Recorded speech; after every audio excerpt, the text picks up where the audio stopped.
How are you? This is Ishita Puri from Diksha Institute of Mathematics. आज हम पढ़ने जा रहे हैं क्लास 8 का chapter 1 that is the rational numbers.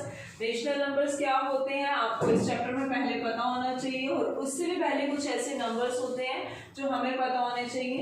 लेकिन हमने क्लास 7th में किया था नंबर लाइन। नंबर लाइन में इधर आपके राइट हैंड साइड पर जो होते हैं पॉजिटिव नंबर्स और ये होते हैं आपके नेगेटिव नंबर्स। और उससे भी पहले मैं आपको बताना चाहती हूँ कि इवन नंबर्स क्या होते हैं। इवन नंबर्स वो नंबर्स होते हैं जो किससे डिविजिबल होते हैं, 2 से डिविजिबल होते हैं, that is 2, 4, 6, 8। And odd numbers the numbers that are not divisible by 2 like 1, 3, 5, 7 up to infinity. Then आपका आता है प्राइम नंबर्स, ऐसे नंबर्स जो डिविजिबल होते हैं, that are divisible by their own numbers, यानी कि इनके जो फैक्टर्स होंगे वो 2 से ज़्यादा नहीं होंगे, जैसे कि 2, 3, 5, 7, 11, 13, 17, 19, ये सब आपको पता है कि प्राइम नंबर्स क्या होते हैं। देन आपका आता है composite numbers.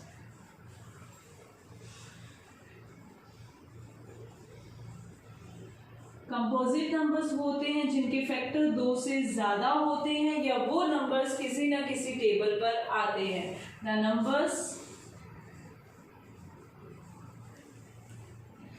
That are divisible by any number are called composite number, या इनके factors you can say that कि 2 से ज्यादा होते हैं, like 4, 6, 8, 9, 12, 15 up to so on like infinity। ठीक है, pause the video। अभी आपने पढ़ा even number, odd number, prime number और कंपोजिट नंबर। अब हम पढ़ेंगे नेचुरल नंबर्स। नेचुरल नंबर्स क्या होते हैं, नंबर लाइन पर जितने भी पॉजिटिव नंबर्स हैं या आपके up to infinity, these are called natural number। all positive numbers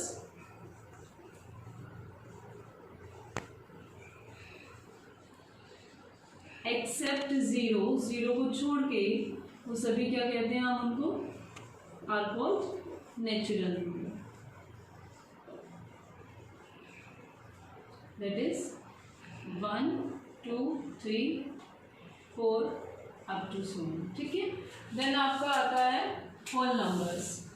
0, 0 को छोड़ के वो सभी क्या कहते हैं, हम उनको are called natural number,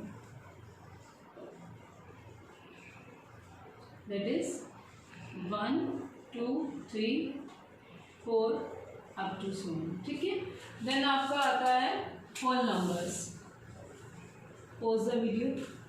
then आपका आता पॉज द वीडियो।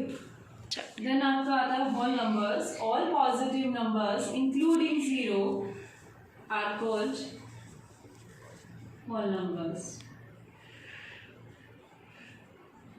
वो सभी नंबर्स जो जीरोस को इंक्लूड करके अप टू इंफिनिटी तक जाते हैं, इनको हम क्या बोलते हैं, होल नंबर्स। देन आपका आता है इंटीजर्स। इंटीजर्स जितने भी पॉजिटिव और नेगेटिव नंबर्स हैं, all positive and negative numbers are called integers। इनको हम क्या बोलते हैं, आपके चैप्टर का नाम है रेशनल नंबर। अभी हम जो बता रहे हैं कि रेशनल नंबर क्या होते हैं, all the numbers which can be expressed in the form of p by q where denominator should not be equal to 0 and p and q must be o prime. ठीक है, जैसे कि 5/7, 6/11 minus 5, 2005, ये सभी क्या है, रेशनल नंबर्स है। ठीक है, रेशनल नंबर्स की कंडीशन ये है कि आपका डिनोमिनेटर 0 नहीं होना चाहिए, यहाँ पर डिनोमिनेटर 0 नहीं है। तो पेपर में क्वेश्चन पूछा गया था, is 0 is a rational number? Yes it is, 0 is a rational number.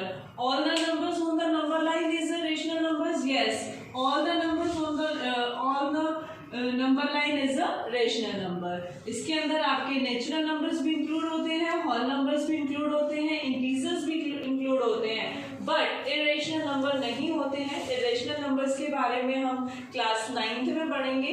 अभी आपका सिर्फ इतना ही है, क्योंकि आपके चैप्टर का नाम भी यही है, रेशनल नंबर्स। अब रेशनल नंबर्स आपको पता चल गई कि आपके 4 लॉज हैं जो आपने क्लास 7th में, आई थिंक 6th में किए थे। फर्स्ट आपका क्या था?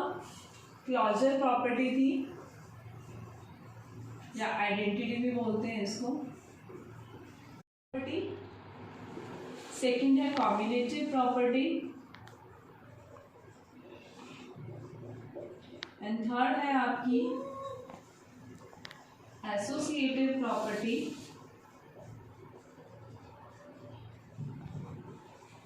देन नेक्स्ट आपकी है डिस्ट्रीब्यूटिव।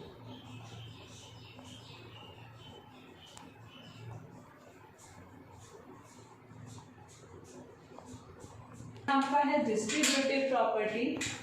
फर्स्ट आपकी है क्लोजर प्रॉपर्टी। क्लोजर प्रॉपर्टी क्या कहती है कि अगर हम किन्हीं भी दो इंटीजर्स को जब हम ऐड करते हैं, एडिशन के लिए सेटिस्फाइड है, तो हमें एक इंटीजर ही मिलेगा। जैसे हमने 2 + 3 करा, 2 + 3 कितना हुआ? 5। 5 इज ऑल्सो एन इंटीजर, तो एडिशन के लिए ये प्रॉपर्टी हमारी सेटिस्फाइड है। देन है सब्ट्रैक्शन के लिए भी ये प्रॉपर्टी सेटिस्फाइड है। मल्टीप्लिकेशन के लिए भी सेटिस्फाइड है,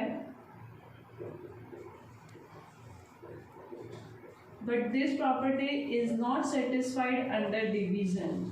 a by b करेंगे तो हमें इंटीजर नहीं मिलेगा, that will be a rational number और अ फ्रैक्शन। ठीक है, डिवीजन के लिए सेटिस्फाइड नहीं है। नेक्स्ट आपकी आती है कॉम्बिनेटिव प्रॉपर्टी। कॉम्बिनेटिव प्रॉपर्टी क्या कहती है कि अगर हम किन्हीं दो इंटीजर्स को ऐड करें, a + b करो या b + a करो, लाइक 2 + 3 करो या 3 + 2 करो, आंसर विल बी सेम। तो एडिशन के लिए ये प्रॉपर्टी क्या है? सेटिस्फाइड है। नेक्स्ट सब्ट्रैक्शन के लिए ये प्रॉपर्टी सेटिस्फाइड नहीं है। 2 - 3 करो या 3 - 2 करो, answer will not same. Then आपकी आती है मल्टीप्लिकेशन के लिए ये प्रॉपर्टी सेटिस्फाइड है। a × b करो या b × a करो, answer will be the same. और डिवीजन के लिए ये प्रॉपर्टी सेटिस्फाइड नहीं है। a by b और b by a not always equal. ठीक है, नेक्स्ट आपकी आती है associative property, that is for 3 numbers, like a + b + c करो या a + b + c। मतलब हम या तो a को पहले छोड़ दें, b + c ऐड करके फिर a में ऐड करें, या a + b + c करें, तो answer will be same. Addition के लिए ये सेटिस्फाइड है, मल्टीप्लिकेशन के लिए ये सेटिस्फाइड है, पर डिवीजन और सब्ट्रैक्शन के लिए ये property satisfied. Distributive property, distributive property under addition, multiplication over addition and multiplication over subtraction. Multiplication over addition, that is a × b + c। इसी का यूज करेंगे हम एक्सरसाइज के फर्स्ट क्वेश्चन में। a × b + a × c, answer will be same. a × b minus a × c, answer will be same. Pause the video. आपकी exercise का first example है, find 2/5 × -3/7 -1/14 -3/7 × 3/5। देखो सबसे पहले हम इसमें कॉम्बिनेटिव प्रॉपर्टी का यूज करेंगे, यानी कि हम इनको अरेंज करेंगे। अरेंज कैसे करेंगे? ये एक टर्म है, ये सेकेंड टर्म है, that is your third term. ठीक है, इसमें हम सबसे पहले देखेंगे कि आपको एक चीज नजर आ रही है, 3/7 इस टर्म में भी है और 3/7 इस टर्म में भी है, तो हम इसको अरेंज करेंगे। 2/5 -3/7 -3/7 × 3/5 -1/40। इस अरेंजमेंट को हम कहते हैं कॉम्बिनेटिव प्रॉपर्टी का हमने क्या किया है? यूज किया है। तो आप यहाँ पर लिखोगे कि हमने क्या यूज किया है? Combinative property. कॉम्बिनेटिव प्रॉपर्टी क्या कहती है कि हम a + b + c पहले लिखें या a + b + c करें तो सेम रहेगा हमारा आंसर। सेम चीज हमने यूज करी है। अब नेक्स्ट हम यूज कर रहे हैं डिस्ट्रीब्यूटिव प्रॉपर्टी। डिस्ट्रीब्यूटिव प्रॉपर्टी क्या कहती है, ए इंटू बी और ए इंटू सी में हम ए को कॉमन लेते हैं। ए आपका क्या है 3/7 भी ले सकते हो, -3/7 भी ले सकते हो, that is all your choice. मैंने यहाँ पर 3/7 कॉमन लिया है तो प्लस माइनस यहाँ पर माइनस हो जाएगा, 3/7 बाहर, that is your 3/5 minus 1/14। 3/7 LCM लोगे 5 -2 -3 -5/5 -1/14, 5 1 ज़ा 5, 3/7 इंटू -1, फिर से एलसीएम लोगे -1/14, फिर से हम एलसीएम लेंगे 7 और 14 का, दैट इज 14। 7 की टेबल पे 14 आता है 2 पर, 2 3 ज़ा 6, -1 -7/14, आंसर इज योर -1। बी और सी आप दोबारा से समझा रही हूँ इस क्वेश्चन को, दोबारा से देखिए। आपके पास 3 टर्म्स हैं ए, बी और सी। हमने इनको अरेंज किया है क्योंकि इन दोनों में हमें एक कॉमन चीज़ दिख रही है, दैट इज 3/7। तो 3/7 जो दोनों टर्म्स में कॉमन है उन्हें हमने पहले लिख दिया, ए को लिखा, देन सी को लिखा और बी वाली टर्म्स को हमने बाद में लिखा है। इसको हम बोलते हैं हम कॉम्यूटेटिविटी प्रॉपर्टी का यूज़ कर रहे हैं। अब हमें दिख रहा है कि इन दोनों टर्म्स के अंदर एक चीज़ कॉमन है, दैट इज 3/7। तो 3/7 को हम बाहर लिखेंगे, अंदर आपकी टर्म रह जाएंगी 2/5 और 3/5। इसको हम बोलते हैं, हमने डिस्ट्रीब्यूटिव प्रॉपर्टी का यूज़ किया, डिस्ट्रीब्यूट किया हुआ था हमने अलग अलग करने के लिए डिस्ट्रीब्यूटिव प्रॉपर्टी का यूज़ किया है। फिर हमने 3/7 कॉमन लिया, आप चाहें तो -3/7 भी कॉमन ले सकते हैं, 2/5 और -3/5 और ये आपका एज इट इज। फिर आप अंदर एलसीएम लेंगे, एलसीएम लेने के बाद उसको सॉल्व करेंगे, -5/5, 5 1 ज़ा 5, कैंसिलेशन, -1 को 3 से मल्टीप्लाई करोगे, -3/7 -1/14, फिर से एलसीएम लोगे आप। एलसीएम लेने के बाद जो आपकी कैलकुलेशन है, जो कटता है उसे काटोगे, दैट इज योर आंसर। ऐसा ही सेम क्वेश्चन एक्सरसाइज का फर्स्ट क्वेश्चन है, उसमें भी आपने यही देखना है। आपको 3 टर्म्स दी हुई हैं, पहले आपने उनको अरेंज करना है, देन कॉमन लेना है, then LCM and then solve. Pause the video. देखिए फर्स्ट क्वेश्चन है एक्सरसाइज का, ये फर्स्ट टर्म, ये सेकेंड टर्म, ये थर्ड टर्म। 3/5 आपको 2 जगह दिख रहा है, 2 टर्म्स में आपको नजर आ रहा है। 3/5 वाली टर्म्स को आप पहले लिखोगे, प्लस 5/2 को बाद में, that is commutative property. Then आप फिर डिस्ट्रीब्यूट करोगे, 3/5 को कॉमन लोगे, एलसीएम लोगे और सॉल्व करोगे। Do it yourself. Got it. Next आता है एडिटिव इनवर्स। एडिटिव इनवर्स और मल्टीप्लिकेटिव इनवर्स। तो एडिटिव इनवर्स क्या होता है, एडिटिव इनवर्स कोई भी ऐसी टर्म्स जिसमें हम कुछ ऐड करें तो हमारे पास एडिटिव आइडेंटिटी आ जाए, और एडिटिव आइडेंटिटी होती है 0। इसको हम क्या बोलते हैं, एडिटिव आइडेंटिटी। तो ऑब्वियसली बात है, लाइक मैं 5 में क्या ऐड करूं, कि सपोज आपके पास एक टर्म दी हुई है 5, आप उसमें क्या ऐड करो कि आपका आंसर एडिटिव आइडेंटिटी आ जाए। तो ऑब्वियसली बात है, आपको पता है कि -5 हम ऐड करेंगे तो आंसर 0 आ जाएगा। तो सिमिलरली हम यहाँ क्या लिखेंगे, -a। इस टर्म को हम बोलते हैं एडिटिव इनवर्स। क्या बोलते हैं, एडिटिव इनवर्स। एडिटिव आइडेंटिटी होती है 0 और मल्टीप्लिकेटिव आइडेंटिटी होती है 1, कि किसी टर्म को किससे मल्टीप्लाई करें कि आंसर क्या आ जाए, 1 आ जाए। तो ये है मल्टीप्लिकेटिव आइडेंटिटी, दैट इज 1। अगर आपसे पूछा जाता है पेपर में कि मल्टीप्लिकेटिव आइडेंटिटी क्या होती है, वो 1 होती है, एडिटिव आइडेंटिटी 0 होती है।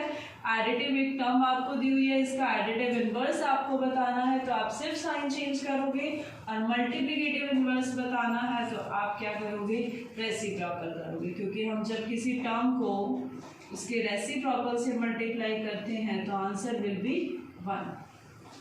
की एक्सरसाइज का सेकंड क्वेश्चन में आपसे एडिटिव इनवर्स पूछा गया है, और आपके थर्ड क्वेश्चन में एडिटिव क्या पूछा गया, मल्टीप्लिकेटिव इनवर्स पूछा हुआ है आपसे। तो एडिटिव इनवर्स ऑफ 2/8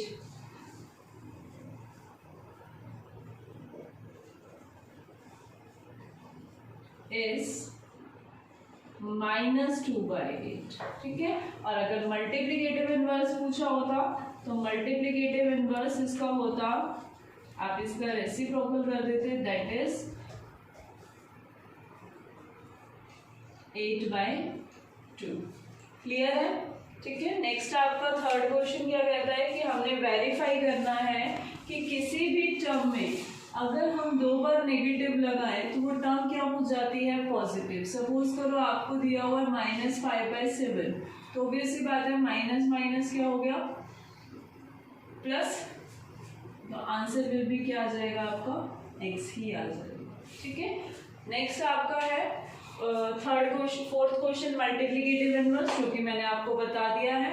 और फिफ्थ क्वेश्चन में आपको सारी प्रॉपर्टीज बतानी है, that is closure, commutative, associative and distributive, वो आप खुद करेंगे, do it by yourself. Seventh question में आपने मल्टीप्लाई करना है 6/13 को बाय द रेसिप्रोकल ऑफ -7/16। पहले -7/16 का रेसिप्रोकल करेंगे, देन आप मल्टीप्लाई करेंगे, 6 को 16 से मल्टीप्लाई, 13 को -7 से मल्टीप्लाई, गॉट इट।